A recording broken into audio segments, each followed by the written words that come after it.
দেশ ও গণতন্ত্রের স্বার্থে বড় দল হিসেবে বিএনপি অনেক কিছু ছাড় দিচ্ছে, যেন সবাই নির্বাচনের দিকে এগিয়ে যায়, এমন মন্তব্য করেছেন বিএনপির ভারপ্রাপ্ত চেয়ারম্যান তারেক রহমান। বলেন, ঐকমত্য কমিশনেও অনেক ছাড় দিয়েছে বিএনপি। বুধবার পটুয়াখালী জেলা বিএনপির ত্রিবার্ষিক সম্মেলনে এসব কথা বলেন তিনি। দেশের গণতন্ত্র প্রতিষ্ঠায় এখনো নানান ষড়যন্ত্র চলছে বলেও মন্তব্য করেন তারেক। আরও জানাচ্ছেন রুদ্র রফিক। দীর্ঘ ২৩ বছর পর অনুষ্ঠিত হল পটুয়াখালী জেলা বিএনপির ত্রিবার্ষিক সম্মেলন। এতে প্রধান অতিথি হিসেবে ভার্চুয়ালি যোগ দেন দলের ভারপ্রাপ্ত চেয়ারম্যান তারেক রহমান। এ সময় তিনি বলেন, দল বড় হওয়ায় জাতির কাছে বিএনপির দায়বদ্ধতাও বেশি। যারা আমাদের সমান নয়, অবশ্যই তাদের মতামতকে আমাদের সম্মান দিতে হবে। বিগত দিনে গণতন্ত্র যখনই হুমকির মুখে পড়েছে, তখনই বিএনপি সোচ্চার হয়েছে বলেও জানান তারেক রহমান।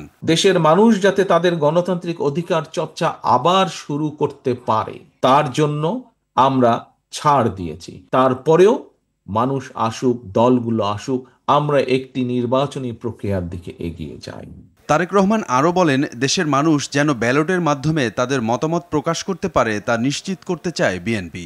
আমাদের বহু নেতাকর্মী প্রাণ দিয়েছে, বহু নেতাকর্মী পঙ্গুত্ব বরণ করেছে, বহু নেতাকর্মী বহু অত্যাচার নির্যাতন সহ্য করেছে জনগণের ভোটের অধিকার প্রতিষ্ঠিত করার জন্য। কাজে এই অধিকার নিয়ে যেন কেউ কোনো ষড়যন্ত্র করতে না পারে, এ ব্যাপারে আমাদেরকে সতর্ক থাকতে হবে। মানুষের প্রত্যাশা অনুযায়ী কাজ না করায় আওয়ামী লীগের এই পরিণতি স্মরণ করিয়ে দিয়ে মানুষ বিরক্ত হয়, এমন কোনো কাজ না করার জন্য নেতাকর্মীদের আহ্বান জানান তারেক রহমান। যারা সুনাম নষ্ট করে তাদেরকে কোনো রকম প্রশ্রয় দেওয়া যাবে না। রুদ্র রফিক, RTV, ঢাকা।